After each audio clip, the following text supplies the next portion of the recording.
Doctors started telling me this in my 30s. I'm 45 now and competing in high-impact sports with virtually no joint pain.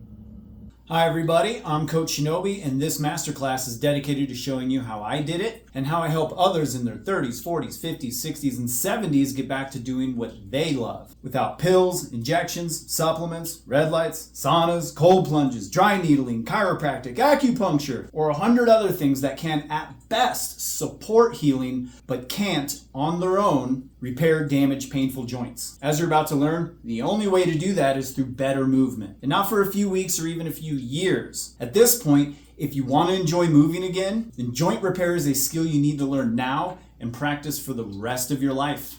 So if that bums you out, leave. Don't watch the rest of this. It's just going to make you feel bad about yourself. But if you're not afraid of a challenge, take a look at these potholes. In a few minutes, I'll explain what this has to do with healing your joints, but first, pop quiz. Where does joint pain come from? What's the main source? Go ahead, think about it for a minute. What'd you come up with? Tight muscles, poor diet, bad sleep, work stress, prior injury, inflammation? All good guesses, but it's simpler than that. The primary source of your joint pain is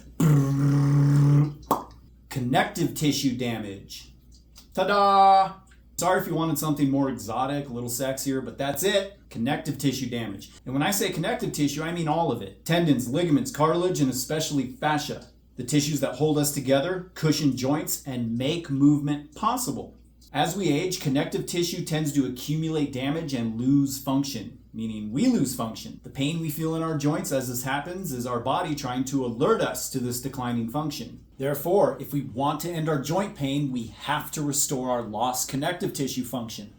That's it. So how do we do that? There's exactly two ways. Number one, repair existing connective tissue damage. Exercise science has changed a lot in recent years, and things we didn't know were possible before, like regrowing cartilage or healing fully torn ligaments without surgery, now have proven methods that almost anyone can use. The reason you don't know about them is because you typically only see them in high-level collegiate or professional athletics programs taught by experienced strength coaches to elite athletes. But you don't have to be an athlete to use them, but you do have to start acting like one if you want the best results. And that means approaching life as a sport. Which brings us to our second way to restore joint function. Stop causing new connective tissue damage. Repairing joints with exercise won't do you much good if you move like crap the rest of the day.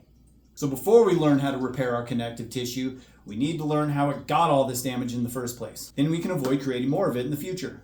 Connective tissue accumulates damage in two ways: passively and actively. Let's talk about passive damage first. This is the damage our connective tissue gets from inactivity. And it's a very modern problem. Even people with so-called active lifestyles still use phones, laptops, TVs, cars, all the modern conveniences that push us to be immobile most of the time. We all feel passive damage every time we get up from a desk or a couch after a couple hours and our whole body feels frozen or rusted over. What is that? Well, technically speaking, it isn't so much tight muscles or shortened tendons so much as it is dry fascia. If you don't know much about fascia, you should. It's the tissue that surrounds and gives shape to our muscles, houses the peripheral nervous system, transmits force to tendons, protects our organs, and is the second most abundant tissue in the body. Yes, a surprising amount of you is fascia, and it has a lot of jobs, but its main one is to translate muscle power into movement.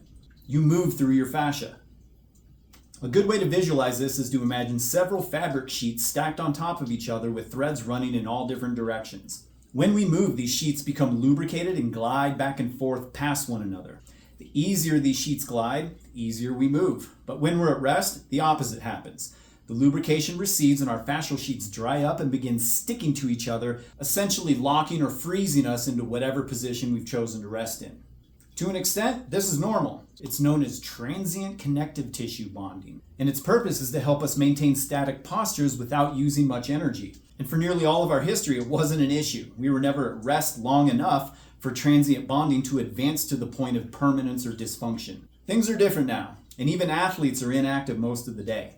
And because of this, our fascia gets so dry and stuck together that it actually begins to harden, shrink, and compress. Over time, this erodes our range of motion while pinching off the nerves and blood vessels running throughout it, causing a loss of circulation and widespread nerve pain.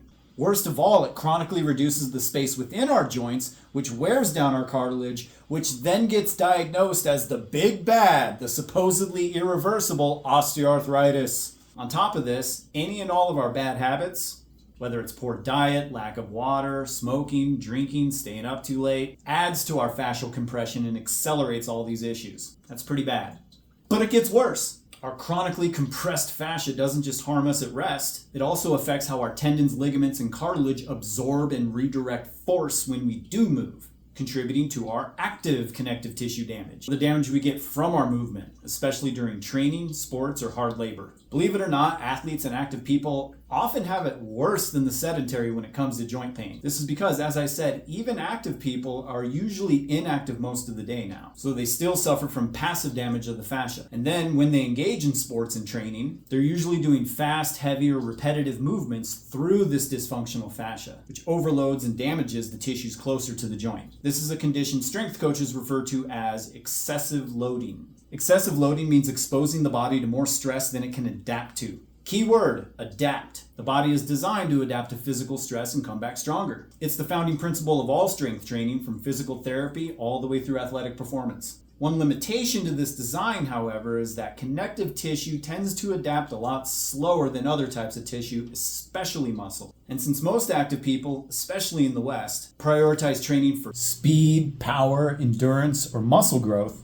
and not connective tissue function and longevity, this creates an imbalance, with stronger and stronger muscles acting on weaker and weaker connective tissues that can't recover fast enough. Imagine your tendons and ligaments fraying like ropes with each training session until they eventually give out. While this balance is typical in heavy strength training and dynamic sports, on the flip side, individuals engaged with more lightly loaded activities like yoga or Pilates often face the opposite problem. Their joints don't receive enough loading stimulus, leading to atrophy and weakening of joint tissues despite having really good range of motion or flexibility. Both extremes, excessive loading and insufficient loading, lead to similar pains and injury patterns. Our joints require a Goldilocks zone of stimulus to remodel fascia and rebuild deep joint tissues, and most active people simply fall outside this ideal range. This is why so many of us start piling up injuries in our 30s, 40s, and 50s. But it's not necessarily because we got older. It's because we let our active and passive damage prematurely age our joints, which are supposed to last a lifetime. This gives us the start of our roadmap for reducing the pain of passive damage and fixing the wear and tear of active damage. As we're about to see, this actually isn't that complicated. You can reduce joint pain and restore function just a few minutes at a time using really simple movements and no equipment. And it works with everything from chronic stiffness to torn ligaments to osteoarthritis. There are limits, of course, but those limits are much further out than the average person understands. The reason I'm so confident saying that is because, for one thing, the science is just there to prove it. But more importantly, I've been testing these limits my whole life. For a long time, too long. I was what you might call a perpetually broken athlete. I've done hard sports since I was a child, with parkour being the one I've done the longest. If you don't know, parkour involves running, jumping, and even flipping onto concrete, metal, and other modern hard surfaces at very high speeds on purpose. It's one of the most destructive things you can do to your body, right up there with American football, rugby, and pickleball, believe it or not. Managing my damage from parkour has always been a struggle, and I confess I didn't get it right. A lot. Over my first 10 years of practice, I strained, sprained, tore, fractured, dislocated, or ruptured nearly every part of my body. And because of my education and my youth, I was able to heal and recover from most of these incidents pretty well. But I struggled to stay healthy and just seemed to bounce from one injury to another. These accumulating and incomplete recoveries eventually left me in so much day-to-day pain that by my late 20s, I was already kind of a mess. By my mid-30s, I was taking medication just to get through a day of coaching. And, worst of all, I could feel my strength declining. I was moving less and less and less. And when I did move, it wasn't fun. It hurt. So I started losing passion for my work, for my hobbies, for my community, and that's when depression set in. And that was a big problem. Movement is my life. And it was slipping away. I wasn't going to give up without a fight, though. And believe me when I tell you, I tried everything. I changed my training, I stretched for hours, I got massages, I went to physiotherapy, chiropractors, trigger point specialists, stem treatments, acupuncture, cryotherapy. I let them freeze me! And some of this helped, or at least took the edge off the pain temporarily. But when I tried to go back to parkour or do heavy training again, everything just started hurting again. like I hadn't healed at all. The only thing I hadn't tried was to just completely stop doing hard things and give my body time to recover and hope it would just heal on its own. And that didn't work either. The pain stuck around, I was just getting weaker, and I wasn't getting to play. So finally I just said screw it and tried to play through the pain. And that's when my Achilles tendon ruptured. That one devastated me. In terms of sports injuries, the Achilles rupture used to be a death sentence for your athletic career. That part of your life is over, and that's how I felt, like a part of me died. But even more than that, I felt like a fraud. Most of my career has been spent helping other people recover from surgeries and injuries, and yet here I was, miserable, in pain, still getting hurt, and now facing my first surgery. But I got a lot of time to reflect during that initial recovery period, which was a very tough, very lonely time. And it forced me to make a decision. Give up on parkour and all the things that I built my life around, or use this injury to upgrade my rehab skills to a whole new level and reclaim that life. Obviously, I chose the second path. And the first step on that path was admitting that I didn't know as much as I thought I did. I had a knowledge gap and I needed to fill it. So I dove into the newest research in pain, rehab, and athletic performance, curious to know where the frontiers of current science had taken us. I also look backwards at older training methods that aren't very popular today, but in their own time produced exceptional physical specimens without access to modern equipment or any current science. I used all this to start running experiments in my own practice, and bit by bit, over time, I fixed the flaws. And now today in my mid-40s, I'm back doing what I love at levels that rival the peak of my 20s, except this time without any of the joint pain that had held me back for so long. The big takeaway here, though, is that I'm not special. I'm no superhero. I'm just an older athlete who found a way back using a blend of old school methods and updated science. And if I can do it after everything I've put my body through, watching all the people in my programs do the same thing, I'm pretty sure you can too. Here's how. In the process of rehabbing my Achilles along with the rest of my body, I made 3 important discoveries that completely changed my practice. The first discovery is fill the potholes. Remember this? How would you drive down this road? If you're like most people, you'd either drive around it so you don't wreck your car, or you drive through it and just hope it doesn't wreck your car. This is what moving on damaged connective tissue is like. It forces us to either A, avoid using the damaged parts of our range of motion, which just creates new potholes somewhere else, or B, ignore the pain, sometimes with the help of medication, and keep moving through the existing potholes, which makes them bigger and eventually wrecks the car. I have chosen option B more times than I would like to admit. And then there's option C, which almost no one does, and that's stop, get out, and fill the potholes.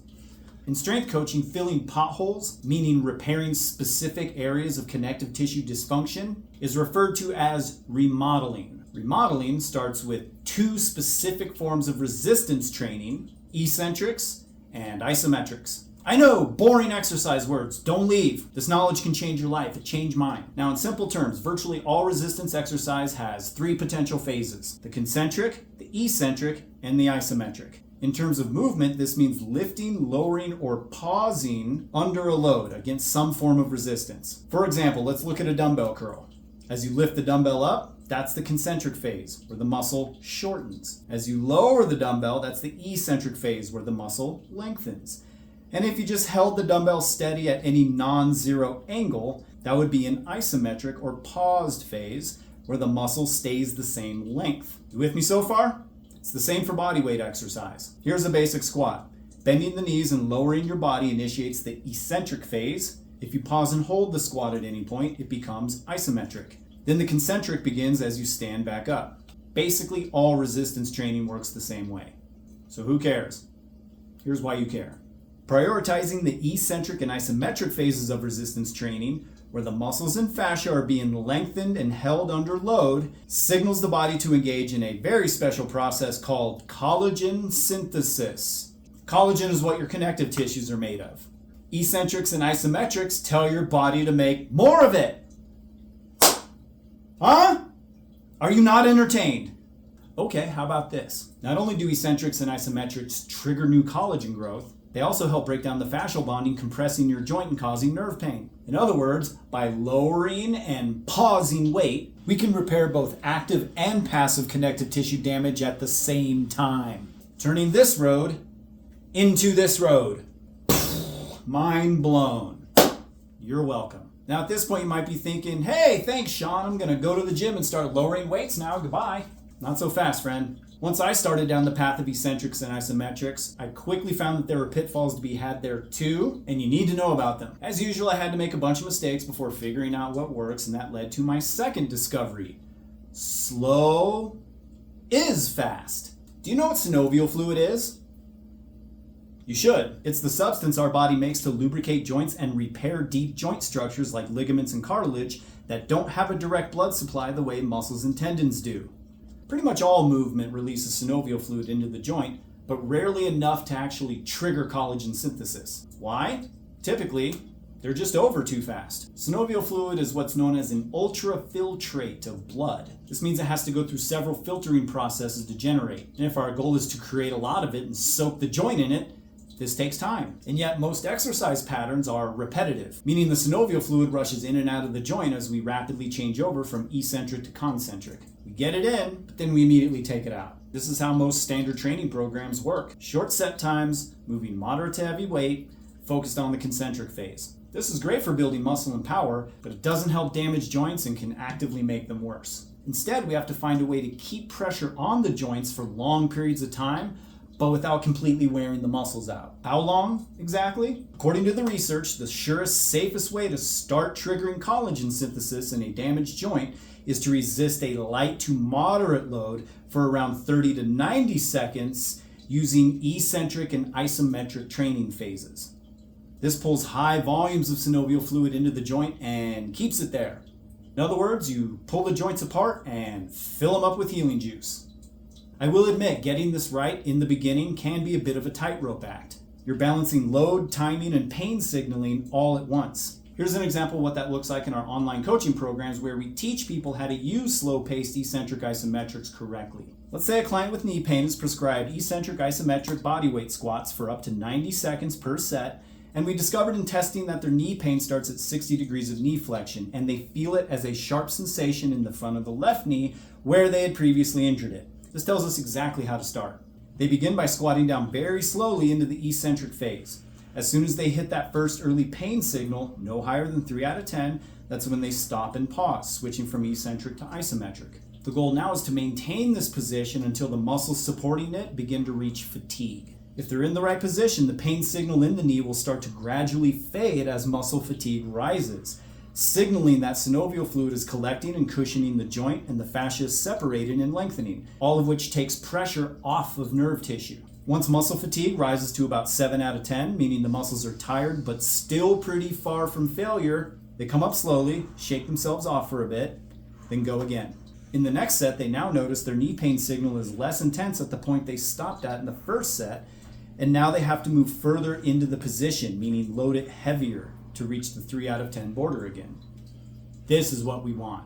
In strength coaching, this process I'm describing is called neuromuscular re-education, meaning we can intentionally lower pain signaling through slow progressive loading. Clients often experience dramatic gains in their range of motion within days of starting their practice, almost entirely due to this neuromuscular re-education effect. Now, full disclosure, this doesn't mean the joint has healed. It just means it's learning to accept load again and do it for longer periods of time, which is what eventually will trigger the collagen synthesis that heals the deepest damage. That entire process can take months or years depending on how bad the damage is. But that's still pretty fast if you've been in pain for decades and thought it was only going to get worse from here, right? So there you go. To heal joints, you need to move away from heavy, fast, repetitive movement and move towards light, slow, non-repetitive. Now, does any of this mean you can never move fast or heavy again? Of course not! I still lift heavy weights and I practice sprinting and jumping and parkour alongside my joint-focused work. It's a balance, and it all comes down to what you need to focus on right now. And if right now means you're suffering from serious joint pain every day, then you need to put all the heavy dynamic stuff on the shelf temporarily and focus exclusively on repairing your connective tissue damage. As your joints heal and get stronger, you can start bringing back all the fun stuff piece by piece. In other words, slow movement is the bridge back to fast movement. Slow is fast. Get it? Slow is fast became the personal mantra of my client Lynn. Lynn came to me trying to avoid a knee operation and go back to riding horses, her lifelong passion. I prescribed a 6-month program of daily slow eccentrics and isometrics performed in 3 to 5 minute sessions throughout the day, totaling 15 to 20 minutes daily. Within 4 months, 2 ahead of schedule, Lynn was back in the saddle with a fraction of the knee pain she'd been struggling with for years. I got a lot of these stories and they all seem miraculous, but in strength coaching, this is just what happens when you do the work. But we're not done yet. Just holding positions and loading them still isn't enough. And that takes us to our third and final discovery.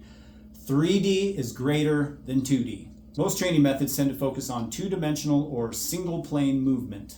Restricting exercises to single planes allows coaches to simplify things for clients and easily measure results. It also helps us assess and fix asymmetries left to right. There's just one problem. That's not how we move in real life.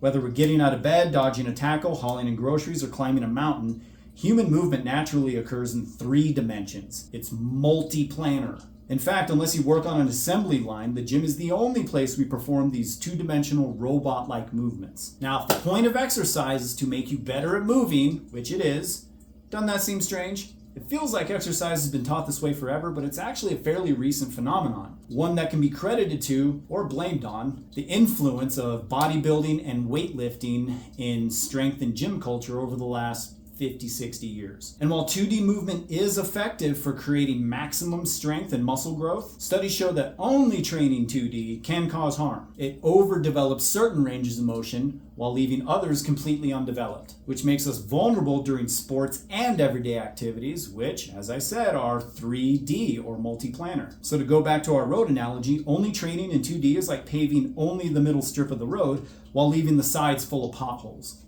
This has consequences for everyone, not just athletes. Laborers and trade workers perform repetitive, asymmetrical 3D movements day in and day out and often have debilitating pain after just a few years. Slips, trips, and falls can suddenly put any of us in an awkward, non-linear position. If joints are never trained to handle these positions, then we're just asking for chronic pain, injury, and even worse. For this to change, it's on coaches and trainers to expand our thinking and our programming beyond 2D and teach people how to train 3D movements in a way that prepares their joints to handle stress from every angle. Take a look at all these positions I'm in. They might all look different, but technically speaking, these are all squats. Squatting just means the ankle, knee, and hip are all bending to some degree under load. That's it. But from that jumping off point, we can maneuver a squat into all kinds of 3D patterns and positions seen in different sports and activities and train each of them to become more durable and less injury prone. This forces us to find all the weak links in our movement, all the potholes, and fill them in, which is what we did with Michael. Michael came to me with one knee replacement already done and another looming in the near future. His goal was to avoid a second replacement and return to downhill skiing, a sport requiring durable knees that can absorb force from every angle. Michael's testing revealed limited range of motion in single-plane squats with knee and hip pain that increased during multi-plane twisting or turning movements, both critical for skiing. After just 3 months training 3D squats using the slow is fast rule, not only did he restore full range of motion to his squats, but he returned to the mountain to enjoy pain-free skiing for the first time in years. Oh, and he was 76 at the time. Michael, Lynn, and the hundreds of other people I've worked with are living proof of the body's ability to heal itself when guided correctly. So now that all the pieces are in place, let's review and condense it into 3 steps that can end your joint pain for good. Step 1 is mobilizing your fascia with slow eccentrics. This reduces nerve pain and restores range of motion. Step 2 is stabilizing your joints with isometrics. This brings in high volumes of synovial fluid and fills your potholes.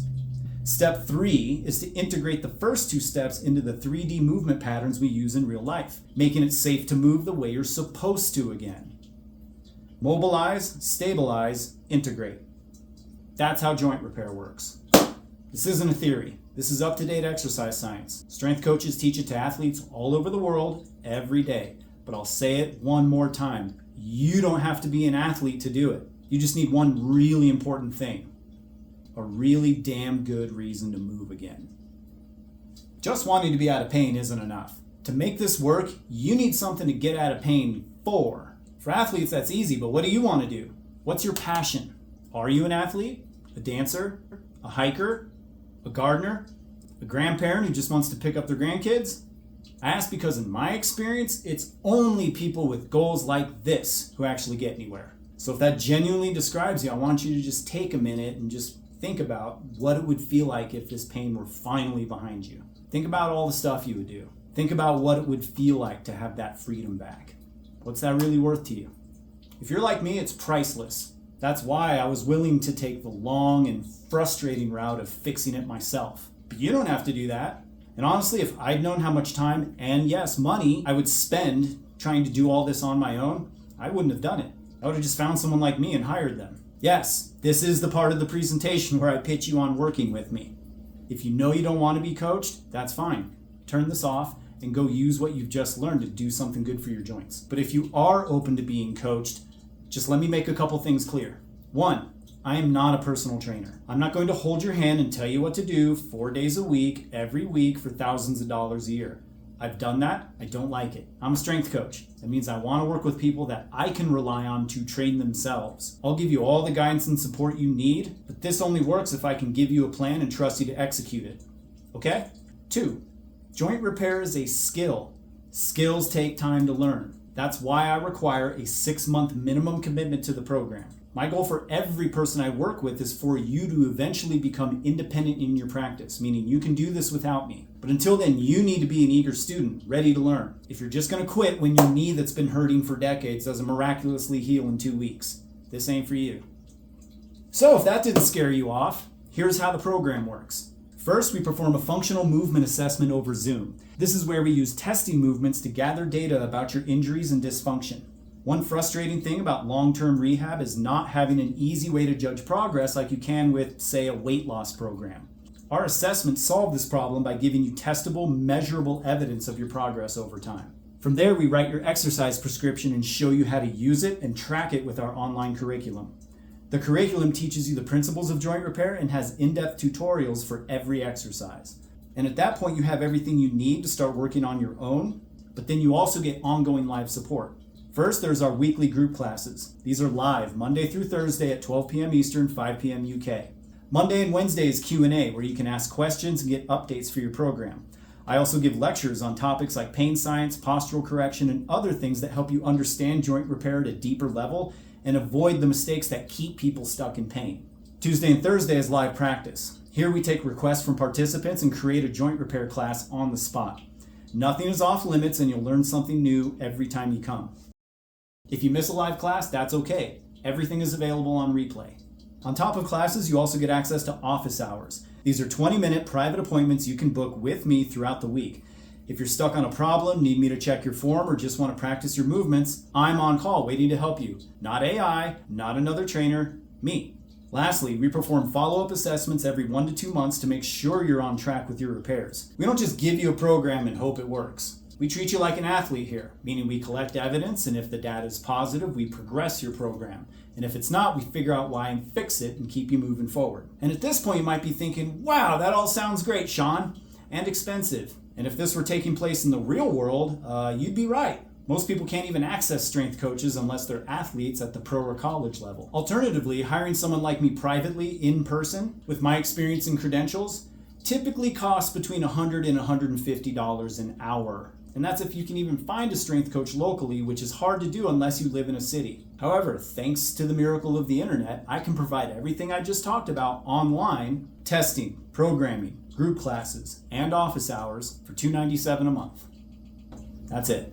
So for the cost of 2 hours in person, you can get a full month of expert support online. Now, if that still sounds expensive to you, let me remind you that replacement surgeries, injections, and every other kind of solution like that in this field costs way more than this. And for what are typically temporary results. None of them will give you the tools to fix yourself and stay fixed for a lifetime, like this will. It's also worth noting that you've spent way more money on things like cars, clothes, food, housing renovations. Are your knees not worth as much to you as a kitchen island? It's fine if they're not, but it just means we have a fundamental disagreement about what joints are worth. And that's too bad. But if they are, why not invest in them now, finally, so this pain you're in doesn't end up ruining your life or forcing you to get the replacements anyway, in which case you'll still need to do several months of rehab afterwards. Skip all that. Do it now. That's my pitch. So, if you're ready to get started, click the first link below to schedule a movement assessment. If you'd rather talk with me first before taking the next step, use the second link to book a free 30-minute consultation. And I can answer any questions you have about the program, and I can assess whether or not your particular situation is a good fit for what we do. This is it. You have 2 choices. You can keep doing what you've been doing, which, if you're watching this, probably isn't working out too great. Or you can let someone who's been down this road 1,000 times help you get back to where you really want to be, which is doing what you love on joints that love you back. Sincerely, thank you for watching my presentation, and if I get the opportunity to work with you, I can't wait to meet you and hear your story. Cheers.